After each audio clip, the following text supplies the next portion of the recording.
In our world's shadows, unsettling tales challenge the very fabric of our understanding. These are not mere stories, but chilling accounts of individuals who stepped into the ordinary and emerged into the unknown abyss. From the eerie silence of the Yosemite backcountry to the enigmatic trails of the Grand Canyon, join us as we unravel 5 of the creepiest cases of people vanishing without a trace. Each disappearance weaves a web of mystery, leaving a trail of questions and a haunting reminder of the thin veil between reality and the inexplicable. Story 1. In the heart of Rocky Mountain National Park, a vast wilderness of over 260,000 acres, where canyons stretch deep and mountains reach for the sky, the story of James Pruitt unfolded. It was late February 2019 when winter clung to the rugged landscape, dressing the peaks in snow and ice. At 70 years old, James Pruitt was no stranger to these mountains. Hailing from Etowah, Tennessee, he was a seasoned hiker known for his love of nature and its serenity. His gray hair and eyes, filled with the wisdom of age, had seen many trails, but the Rockies held a special place in his heart. James had a connection with these mountains, one that drew him back year after year for solitary hikes, where he found peace away from the bustle of everyday life. On this particular trip, James's third winter visit to the park, there was an unspoken heaviness in his goodbye to his family. His daughter, sensing the weight of the farewell, held on to him a little longer, her eyes betraying her worry. With a reassuring pat on her back, James set off with his usual confidence. Despite the cold, the park, a haven for adventurers and nature lovers, was bustling with activity. Hikers, photographers, and families traversed the trails, each seeking their piece of tranquility. But for James, the allure was in the quieter paths, the ones less traveled, where the sounds of civilization faded into the whispers of the wind. His journey began at the Glacier Gorge Trailhead, a popular starting point that led to Alberta Falls and scenic lakes. The area had received significant snowfall, transforming the landscape into a winter wonderland. But as beautiful as it was, the snow added an element of unpredictability to the terrain. Back home, James's family waited with the usual mix of pride and concern. His wife, accustomed to his adventures, nevertheless felt a twinge of anxiety this time. His son, who had often expressed his desire to accompany his father, felt a surge of regret for not being there. As the hours turned into days without word from James, his family's worry grew. His wife replayed his last message, searching for hidden meanings that might indicate his state. His daughter clung to his old hiking jacket, inhaling the scent that reminded her of him. In the park, the search teams experienced in mountain rescues had set out to find James.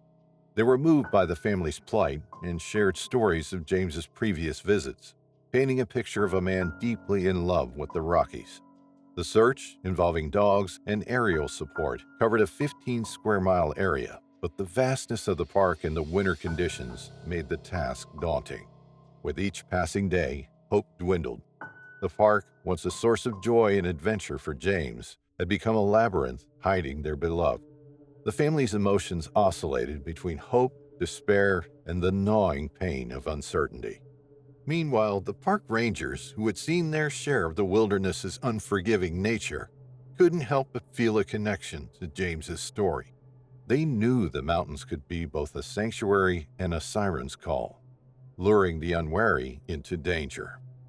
James's disappearance cast a shadow over the park. His spirit seemed to linger on the trails he loved, a reminder of the thin line between man and nature. For his family, the park transformed from a natural beauty into a symbol of their loss, a stark reminder of his absence's unanswered questions and void. The story of James Pruitt, the hiker from Tennessee who vanished in the Rocky Mountains, became a poignant tale echoing through the trails and valleys. It was a narrative of love, loss, and the enduring mystery of nature, a story that would linger in the hearts of all who knew him in the wilderness he so dearly loved. Story 2. On the misty morning of October 8, 1976, the Great Smoky Mountains National Park echoed with the chatter and laughter of high school students embarking on a field trip. Among them was 16-year-old Teresa Trenny Lynn Gibson, an energetic and curious soul from Knoxville, Tennessee. With her long brown hair and green eyes, Trenny stood out in the crowd, her youthful exuberance shining through. Living with her loving family at 1427 Whittower Drive, Trenny was a typical teenager with dreams larger than life. She worked part-time at a local mall cafeteria, diligently saving for her future. Her passion for plants and trees was well known. She aspired to study landscape architecture at the University of Tennessee, a dream nurtured by her horticulture class at Bearden High School. With their vast 522,419 acres, the Smokies were a natural wonder that Trenny had always been eager to explore. The park, straddling between Tennessee and North Carolina, was a treasure trove of biodiversity and majestic beauty. Its highest peaks, like Clingman's Dome, Mount Guyot, and Mount LeConte, stood as silent sentinels over the land. As Trenny stepped onto the bus that morning, she felt excitement. The weather was gloomy, but her spirits were high. Dressed in a blue blouse, a striped sweater, and jeans, she borrowed a brown plaid jacket from her friend Robert Simpson, a senior and a close friend of her brother.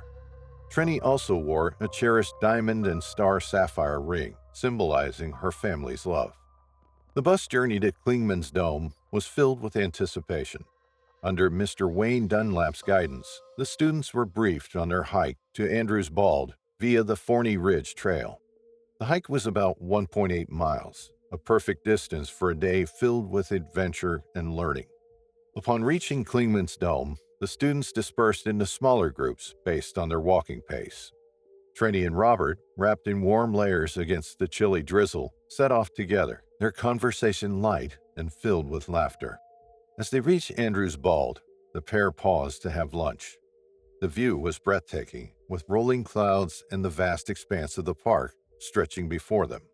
After lunch, Trenny decided to head back to the bus, leaving Robert behind.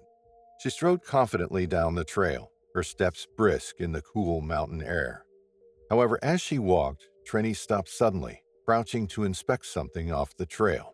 With a curious glance, she stepped off the path and into the dense underbrush, disappearing from view. The students who last saw her recall calling out to her, but there was no response. Trenny had vanished, swallowed by the vastness of the Smokies. Back at the bus, as 3:30 p.m. approached, anxiety set in. Trenny was nowhere to be found. A sense of dread fell over the students and Mr. Dunlap. The news of Trenny's disappearance hit her family like a tidal wave of despair. Her mother Hope clutched at her heart, her mind racing with fear. Robert Sr. just returned from a business trip and felt a cold hand grip his heart. They rushed to the park, praying for their daughter's safe return. The search for Trenny was extensive and heartbreaking. Search teams combed through the rugged terrain, calling her name, hoping for a sign. Helicopters buzzed overhead, their searchlights piercing the dense canopy, but the forest remained silent, keeping its secrets close. The following days were a torment for the Gibson family. Trenny's younger sister Tina stared out the window, hoping to see her sister walk up in the driveway. The family dog Mitzi whined softly, sensing the loss. Each day without Trenny was a dagger in their hearts. Theories abounded. Was she lost or had someone taken her? Clues were scarce. Her belongings at home were untouched, and her bank account was dormant. The discovery of her comb in Robert Simpson's car and her jewelry with another student only deepened the mystery. Months turned to years, and the Gibsons' lives were irrevocably altered. Trenny's disappearance became a wound that never healed, a haunting question with no answers.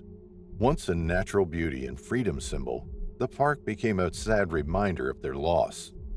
In the heart of the Great Smoky Mountains, a family's love and hope echoed through the valleys and ridges, a poignant reminder of the fragility of life and the enduring mystery of nature. The story of Trenny Gibson, the bright young soul who vanished in the Smokies, remained etched in the memories of those who knew her. a tale of dreams, love, and an unexplained disappearance that continues to baffle and sadden to this day. Story 3. In the vast expanse of Grand Canyon National Park, a story unfolded that left a profound imprint on the hearts of many. It was June 17, 2016, when Floyd E. Roberts III embarked on what was to be a memorable 9-day backpacking trip with his best friend Ned Bryant and Ned's daughter Madeline. The seasoned hikers trio was drawn to the remote, rugged beauty of the canyon's lesser-traveled paths. Floyd, a dedicated father, a brilliant mind who had worked for NASA, and a beloved high school teacher in Florida, was a man admired for his intelligence and kindness. Their journey began under the warm Arizona sun, the canyon sprawling before them like an ancient, unspoken promise of adventure. They ventured into the wilderness with the Colorado River as their guide, carrying supplies that weighed heavy on their backs but light in their spirits. Floyd, wearing his signature red long-sleeve shirt, blue jeans, and a trusty pair of multicolored Nike sneakers, led the way confidently. As the day waned, the trio reached a hill that presented them with a choice of paths. Ned and Madeline decided to go up and over, while Floyd, perhaps drawn by the allure of the unknown or simply wishing to test his limits, chose to contour around the hill. It was a decision made in a moment, yet it altered the course of their lives forever. By 4:45 p.m., Ned and Madeline had crossed the hill and waited for Floyd. But as minutes turned to hours, Floyd did not appear. Concern etched on their faces, they retraced their steps, scanning the landscape for any sign of their friend. They laid their colorful sleeping bags over trees, hoping to catch Floyd's attention, but night fell without a sign from him. In Treasure Island, Florida, Floyd's home stood as a silent testament to the life he had built. Known affectionately as Pink Floyd by his neighbor Tom Burnett for the color of his house, Floyd was described as generous and caring, a man who found solace in the outdoors and the sprawling ocean views from his home. His absence created a void in the hearts of his community, his students, and most importantly, his 12-year-old daughter, who longed for her father's safe return. Back at the Grand Canyon, the search for Floyd intensified. Search and rescue teams, aided by helicopters, scoured the area. The unforgiving terrain of the Shivwits Plateau, a maze of deep canyons and thick foliage, made the search daunting. The heat was relentless, soaring to unbearable heights, adding to the urgency of finding Floyd. As days turned into weeks, hope wavered but never died. At Middleton High School, Floyd's absence was deeply felt. Students planted a tree in the courtyard, a living memorial to a teacher who had inspired them to think independently and to cherish their dreams. His neighbor Tom clung to hope, believing in Floyd's survival skills and intelligence. The search efforts, however, faced their challenges. The terrain was treacherous and the heat was oppressive. After 6 days, the official search was scaled back. Clues were scarce. A few footprints that couldn't be definitively linked to Floyd, a map he carried outlining their route, and his vibrant red shirt that should have been visible against the canyon's backdrop. In the end, Floyd's fate remained shrouded in the mysteries of the Grand Canyon. His disappearance became a part of the park's lore, a tale of adventure, friendship, and the unfathomable ways of nature. It left unanswered questions and a lingering sense of loss among those who knew and loved him. Floyd's story is a poignant reminder of nature's raw beauty and inherent dangers. It's a tale that resonates with the fragility of life and the enduring bonds of friendship. In the heart of the Grand Canyon, amidst its timeless canyons and whispering winds, the memory of Floyd E. Roberts III lives on, a testament to the spirit of exploration and the mystery of life itself. Story 4. In the heart of summer, the Grand Canyon, a majestic and timeless wonder, stood under the azure skies of Arizona. It was June 10, 2021, a day like any other in the bustling town of Tusayan, just outside the national park.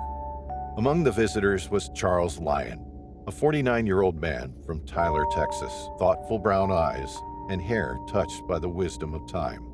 Charles, known for his love of the great outdoors, had an air of quiet introspection about him. He had traveled alone to the Grand Canyon, seeking the solace and reflection only nature could provide. The canyon, with its vast expanses and ancient rocks, was where Charles felt most at peace, away from the routine of his life in Tyler. On that fateful morning, Charles prepared for his journey with the organized care of an experienced hiker. He was dressed practically for the trail, a sturdy pair of hiking boots, comfortable blue jeans, and a red long-sleeve shirt. His backpack, carefully packed with supplies, was a testament to his preparedness. Charles, a man who moved from Huntsville, Alabama, to teach in Florida, carried the precision of his work at NASA into every aspect of his life.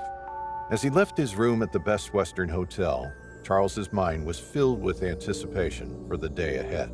The hotel staff, accustomed to the ebb and flow of tourists, barely noticed the solitary hiker departing for his adventure. Charles's journey took him to the south rim of the Grand Canyon, where the earth and sky converse in hues of red and gold.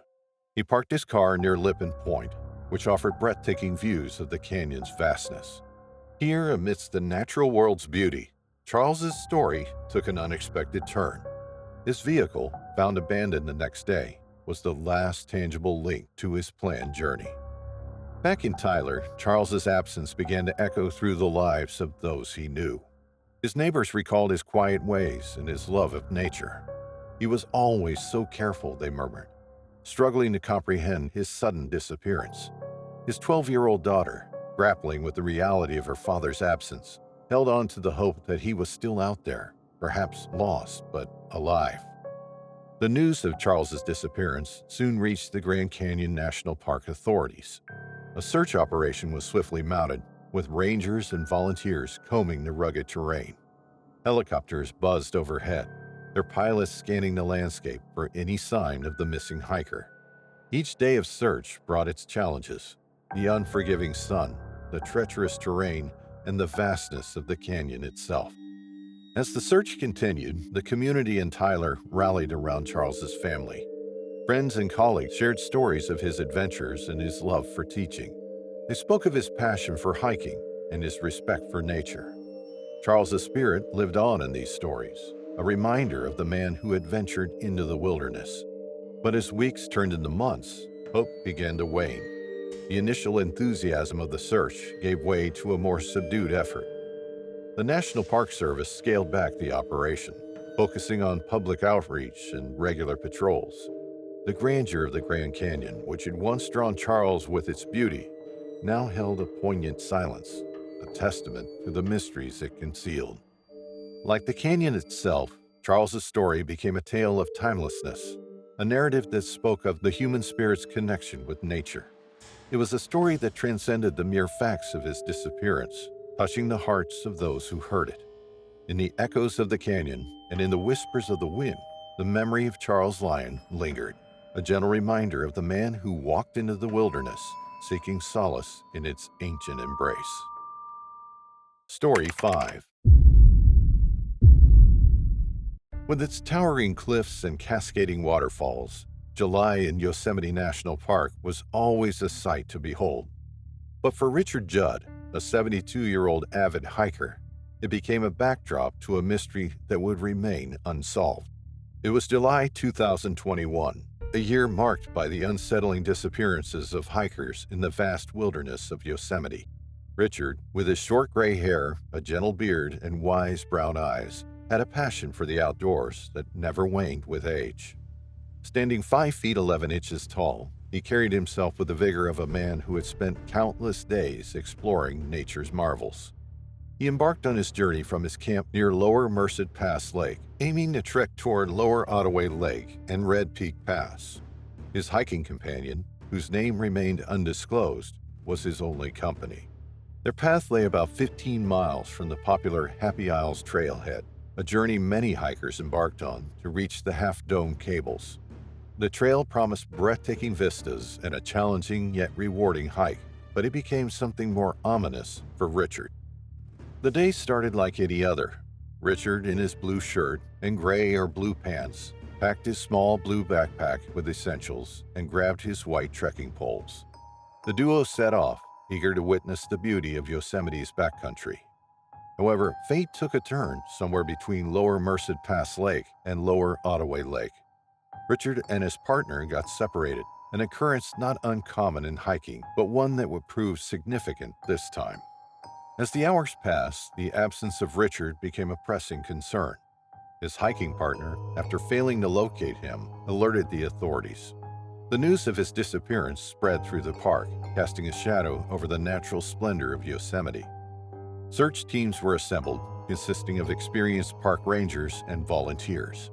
They combed through the rugged terrain, navigating through the thick foliage and cliffs that characterized Yosemite's landscape. Helicopters roared overhead, their pilots scanning the ground for any sign of the missing hiker. Back at home, Richard's disappearance left a void. His friends and family recalled his adventurous spirit and how he found peace in the embrace of nature. He was a man who sought the tranquility of the mountains and the forests, a solace away from the bustle of everyday life. The search continued for days, then weeks. The initial urgency slowly gave way to a disheartening realization. Finding Richard in the vast expanse of Yosemite was like searching for a needle in a haystack. The Park Service eventually scaled back the search to a limited and continuous mode, focusing on areas covered during regular backcountry patrols. Like the other missing hikers in Yosemite, Richard's story became a sad reminder of nature's unpredictable temperament. With its awe-inspiring beauty, the park also held dangers and mysteries in its depths. Richard's disappearance added to the park's lore, a tale of a man who ventured into the wilderness, seeking the joy of hiking, only to become part of the park's enigmatic history. As the years passed, Richard's memory lingered in the hearts of those who knew him. His love for hiking, his respect for nature, and his adventurous spirit were celebrated by his loved ones, even as they grappled with the unresolved nature of his disappearance.